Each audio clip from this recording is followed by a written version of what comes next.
Bom, pessoal, então nós fizemos essa reunião aqui para a gente discutir isso, né, da tragédia do Líbano, que aconteceu na terça-feira, né?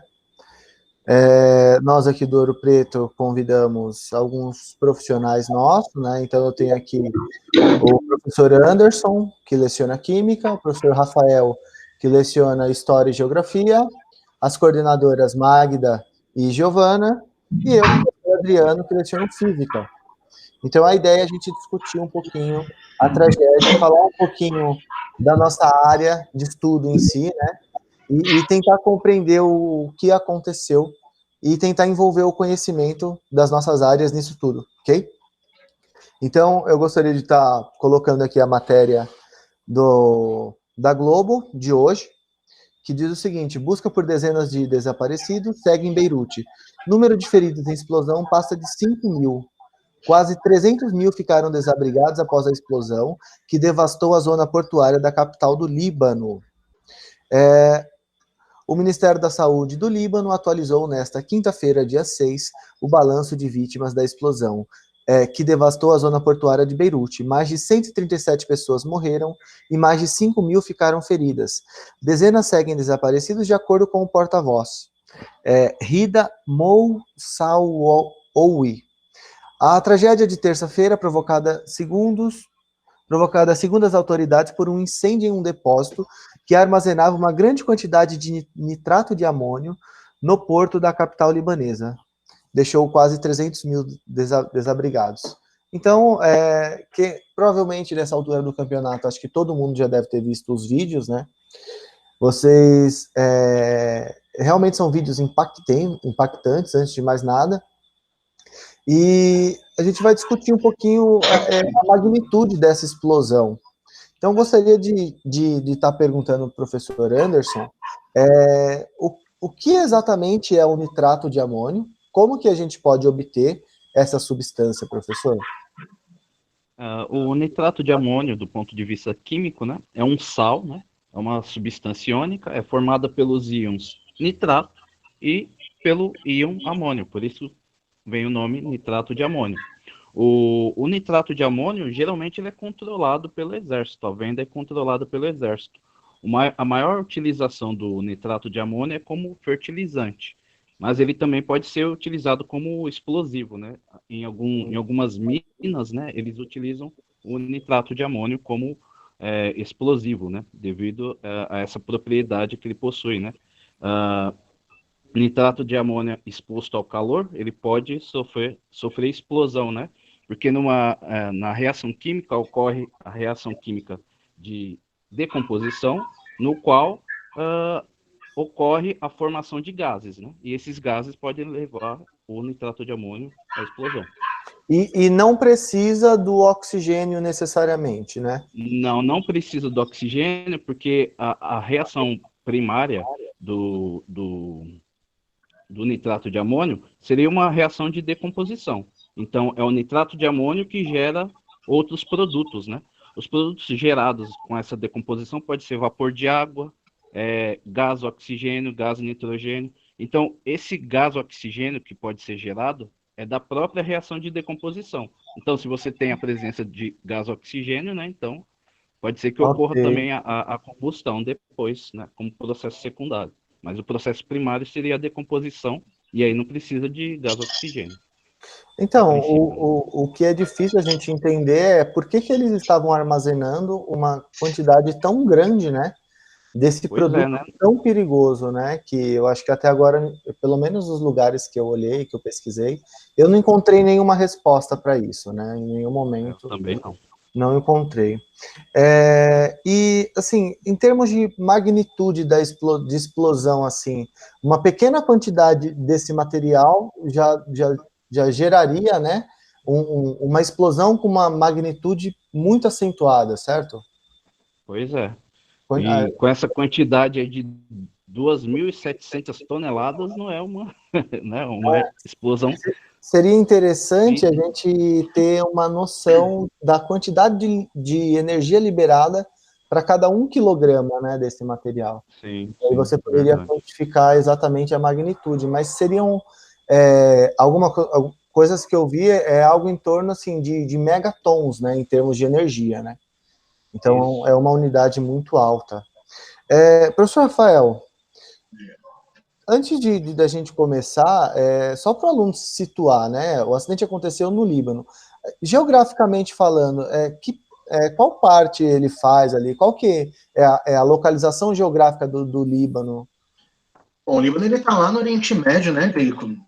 Que é uma região da Ásia, né? Ele está próximo da Síria também, né? Uma região que tem muitos conflitos, né? Ele está tanto perto da Síria quanto perto de Israel e Palestina, né? Então, de um lado, ele tem a questão da guerra da Síria, que está acontecendo há tantos anos já, né? Desde 2011, por aí, que já está acontecendo e provocou tantas tragédias, né? A crise dos refugiados, por exemplo. Do outro lado, a gente tem um problema de Israel e Palestina, né? Que tem um conflito desde décadas e mais décadas, né? Uns 40 já com a Palestina. E o Líbano também, ele já se envolveu numa guerra civil que acabou envolvendo o povo sírio, acabou envolvendo a galera da Palestina, os israelenses. Então, é uma região que, historicamente, ela é muito conturbada, assim, tem muitos conflitos nessa região. E para potencializar isso, tem né, o Hezbollah é uma organização paramilitar, política paramilitar, né, de ordem xiita, né, que é um braço do islamismo, e tem algumas ações meio complicadas, né, influenciam na questão da Síria, então, de forma geral, uma região bem estável politicamente. E aquela reportagem que fala que o tremor, né, da explosão, o impacto da explosão, foi sentido na ilha de Chipre. Essa ilha, ela é localizada muito próxima ao Líbano? É mais de 100 quilômetros, se não me engano, são quase 200 quilômetros, né? Acho que são 180 quilômetros. É longe. É chão, né? Chipre também fica no continente asiático, né? Mas com isso, né? Eu não tenho muita noção de química, física, essas coisas, mas dá para entender um pouco a magnitude que foi essa explosão, né? O quão grave foi tudo isso, né? Os vídeos mesmo que a gente pode ver foi uma coisa assustadora, né? Janela, em uma distância enorme, o pessoal sentindo esses tremores. Sim, e no caso, assim, o acidente aconteceu na zona portuária do Líbano, né? É uma região que tem um volume muito grande de materiais, né? Enfim, o dinheiro que rola ali, né? A quantidade de navios que entra e que sai é muito grande. E qual que é o impacto disso para a economia do Líbano, em termos geral, assim? É gigantesco, né? É gigantesco. A economia do Líbano, nesses últimos tempos, ela já não estava tão bem, né? Porque, eu até abri aqui uma matéria, né? Parte da economia do Líbano, a maior parte, tem relação com turismo e comércio. O Líbano é um país que o relevo dele é montanhoso, né? Então ele não é muito bacana para ter desenvolvimento de práticas agrícolas lá. Então ele depende muito dessa compra, né, de produtos agrícolas, e ele ganha a sua grana mesmo, né? Ele tem a sua economia pautada no turismo, que já foi afetado esse ano por conta do coronavírus, né? E há alguns anos já é afetado por conta de conflitos políticos, né? A situação da Síria, que está lá do lado, e tudo mais. E agora, com essa explosão na zona portuária, dificulta muito o comércio, né? Então, o país, com certeza, vai sofrer impactos econômicos, assim, gigantescos. Sim. Rodrigo, além dos impactos econômicos, só 10% dos alimentos no Líbano são produzidos lá. O resto vem tudo por importação. Então, eles estão até com receio do desabastecimento dos alimentos de lá. E é um perigo real isso. São muitos portos por causa disso. Os portos foram destruídos com isso que aconteceu, porque pegou uma região lá próxima. Então, eles estão até com receio disso, porque só 10% dos alimentos são fabricados, são produzidos lá. O resto vem tudo de fora. É que é um país montanhoso, né, gente? Então, realmente não dá para produzir quase nada. Fica muito ruim. É um país muito pequeno. O Líbano é um país pequeno de tudo. Ele dá de frente para o mar, né? Até que o mapa mundo do Líbano, né? O Líbano dá de frente para o mar. De um lado, Síria. Do outro lado, Palestina, e o mais próximo seria a Jordânia. Aí para o mar, a gente tem aqui no mar Mediterrâneo a ilha de Chipre, né? Que é o país onde também foi sentido esse abalo da explosão. Ok. Eu vou compartilhar minha tela aqui para colocar um vídeo que me chamou a atenção, justamente do momento da explosão, né? Eu acho que, né, nessa hora tem tem muitos vídeos, né? Cadê compartilhar a tela? São todos assustadores também, né? É uma coisa que causa um impacto muito forte. Agora eu... Opa. Deixa. Aqui, prontinho. Vou pegar a tela inteira aqui. Eu já deixei separado alguns vídeos aqui pra gente tá vendo. E a gente está comentando a magnitude. Tá aqui, galera, ó. Deixa eu ver se vai passar. Ó.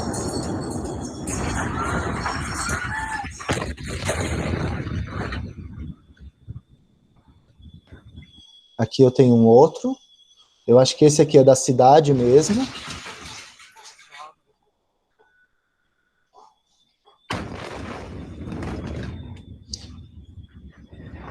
Esse aqui, ele é um pouco mais próximo.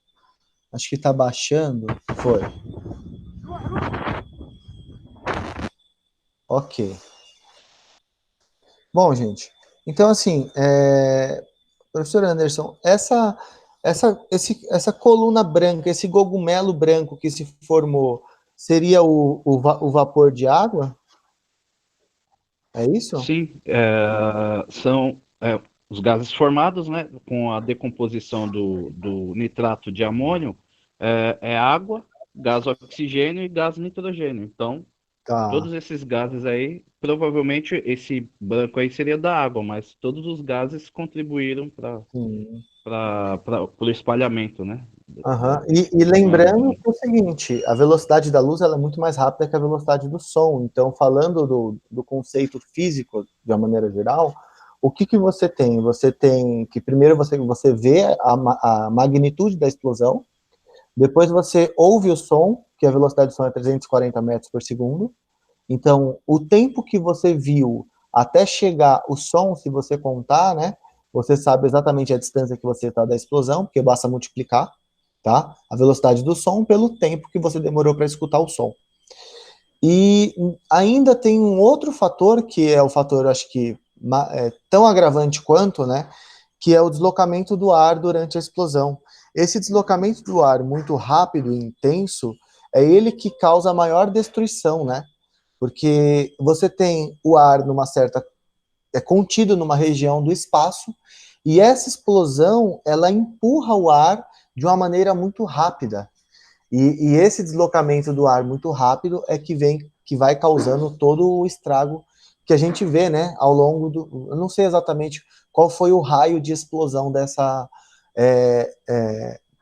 o raio que teve a destruição, né, o raio da destruição. Mas você observa que pelo que a gente pesquisou, não é coisa pequena, né, é algo que vai demorar muito tempo, né, até que a economia dessa cidade possa se levantar novamente, né. Hoje, acredito eu que a cidade em si vai precisar da ajuda do mundo, né? Já tem uma equipe se mobilizando para isso. O presidente francês Emmanuel Macron enviou uma equipe de buscas, porque eu acho que nessa altura do campeonato, né, Rafa? Deve ter muita gente desaparecida ainda, né? Com certeza, Drico. E isso que você comentou da ajuda humanitária, né? Isso esbarra em duas complicações, né? A primeira complicação é o mundo está em crise por conta do coronavírus, né? O mundo está gastando muito dinheiro buscando vacina e lidando com as complicações, cada país, né, com as suas complicações por conta do coronavírus. E o segundo problema é a questão política do Líbano, né? O Líbano tem envolvimento com a Síria, tem o Hezbollah, então tem muitos países que vão acabar não ajudando o Líbano por conta desses conflitos. Mas eu acho que quando acontece uma catástrofe, né, tamanha como foi essa, né, essa questão dessa explosão, isso tem que ficar para segundo plano, né? É importante que os países se mobilizem, né, e que ajudem da maneira que seja possível o Líbano, né, porque vai precisar ter acesso à alimentação, vai precisar ter acesso a medicamento, a remédios, hospitais foram fechados e vão ser fechados, né? A população vai passar fome, tem pessoas desaparecidas, é uma situação muito delicada e nesse momento é muito importante a solidariedade internacional, né, e o apoio econômico nessa crise que o Líbano está vivendo hoje. Ok. E o Líbano é um país que ele tem bastante conflito com seus vizinhos, né? E isso acaba dificultando, né? Talvez essa ajuda viria de outros países, é isso que você está falando? Talvez sim, né? Talvez iria do Irã, o Irã pode ser uma possibilidade, mas não dá pra gente. É tudo muito incerto nesse A momento. França já mandou 2 aviões para ajuda.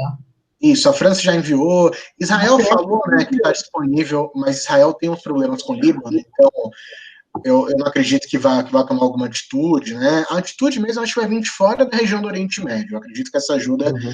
vai vir da Europa, né? Ajuda mais pesada mesmo, né? Eu acredito que sim. Bom, pessoal, então é isso, né? Se vocês quiserem falar mais alguma coisa, vou Rodrigo, eu disponibilizar só aqui. gostaria que ou você ou o Anderson também explicasse o porquê da fumaça vermelha. Que muita gente Então, faz essa pergunta que não sim. sabe o porquê que aquela Uhum. fumaça era vermelha. Tá, você quer Então, explicar antes? Vai lá, sim. vai lá. Então, nesse processo, né, de aquecimento do nitrato de amônio, são várias reações que podem ocorrer, né? A principal é essa que a gente já tinha falado, né, que gera vapor de água, gera gás nitrogênio, gás oxigênio, mas também tem uma reação secundária que pode ser formada, que é a formação do NO2. O NO2 é um gás tóxico, né? Ele é gerado principalmente no processo de combustão de combustíveis fósseis, né? E esse gás NO2, ele tem uma coloração acastanhada, meio avermelhada. Então pode ser que tenha sido provavelmente deve ter sido esse gás que deve ter sido formado aí com um processo secundário, né? Sim. E cada elemento químico, né, tem uma cor característica durante a combustão, né? Então, uma das maneiras de eu identificar quais elementos químicos eu tenho numa amostra é colocar ela em combustão e, através de um estudo de espectroscopia, eu identificar quais comprimentos de onda essa combustão está emitindo, né? E aí, por meio desses comprimentos de onda, eu consigo saber exatamente os elementos químicos presentes na minha amostra. Como, por exemplo, qual que é o elemento químico que compõe o Sol? Como que a gente sabe? Então, nunca ninguém foi até o Sol lá tirar uma amostra, obviamente. Então, foi feito um estudo por meio da espectroscopia de massa. Tudo bem? Pessoal, mais alguma coisa? Vocês querem falar? Fiquem à vontade. Por favor, Magda, abre seu microfone, por gentileza. Obrigada. Rafa, só para falar, no Diário do Nordeste, eles colocaram que Israel já ofereceu assistência ao Líbano para poder dar o apoio, né, nessa condição. Então, Israel, França e Estados Unidos. Nossa, Então, eu acho que é bem legal essa solidariedade, né? E até para considerar que esse tipo de acidente não é tão incomum assim. Aconteceu em 1921 na Alemanha, em 95 aconteceu em Oklahoma, se eu não me engano. Nós tivemos aqui no Brasil aquela boate que teve a explosão Boate Kiss? Pode Não, que né? no Vale, acho que no sul, não me lembro qual cidade. Aqui, então, os explosivos que foram colocados na boate foram feitos com essa substância. Então, em 2017, nós tivemos também um acidente com esse produto em Cubatão, que incendiou, né, o vale, né, que é de fertilizantes. Então, não é uma coisa tão incomum assim, não é algo que não se conheça, que precisa ter regras bem certinhas para a segurança. Então, pode ter sido, sim, uma questão de negligência, e nesse caso, ou outras intenções. Com certeza, né? Eu acho que as pessoas responsáveis, né, elas já estão em prisão domiciliar, de acordo com uma reportagem que eu vi, né? E ainda vai rolar muita água por debaixo dessa ponte, né? Até que essa história fique esclarecida, né? Essas regiões também tem a questão de que a liberdade de imprensa é muito cerceada, né? Ainda que no Líbano é um dos países que ainda tem um pouquinho mais de liberdade midiática em comparação com outros países do Oriente Médio, né? Mas mesmo assim, para se descobrir quem foi o culpado, ou qual organização foi culpada, né, quem que é responsável, e para isso vazar para a imprensa internacional também é um outro processo, né, um outro processo. A explosão em si, o que eu acho que impacta mais, né, causa tanta estranheza, é a quantidade desse produto, o nitrato de amônio, isso, né? Amônio. De nitrato de amônio que tinha nesse lugar, né, e há tanto tempo parado. Então, o mistério maior não é nem por que teve a explosão, né, mas sim como que aquilo estava lá tanto tempo, né? É porque a explosão em si, ela pode ser causada por qualquer coisa, né? Sim, como, sim. Por exemplo, um curto-circuito que pode gerar calor, que o professor Anderson acabou de falar, né? Que a substância em si, ela já tem essa explosão por um dos motivos é o excesso de calor, né? A maneira como ela estava armazenada, tem N fatores. Agora, o que leva a você a armazenar não sei quantas toneladas dessa substância num lugar que é um porto onde tem um movimento absurdo, né? Essa que é a questão. Essa que é a questão que tá sem resposta. Eu acredito que vai ficar muito tempo sem resposta ainda, viu? Bom, gente, então tá. Vocês querem falar mais alguma coisa? Acho que é isso, né? Então, eu agradeço a participação de vocês. Foi muito esclarecedor, ok? Eu acho bacana a gente fazer essas reuniões e colocar as áreas para conversar, porque penso eu que o conhecimento, ele um dia precisou ser dividido em caixinhas, né?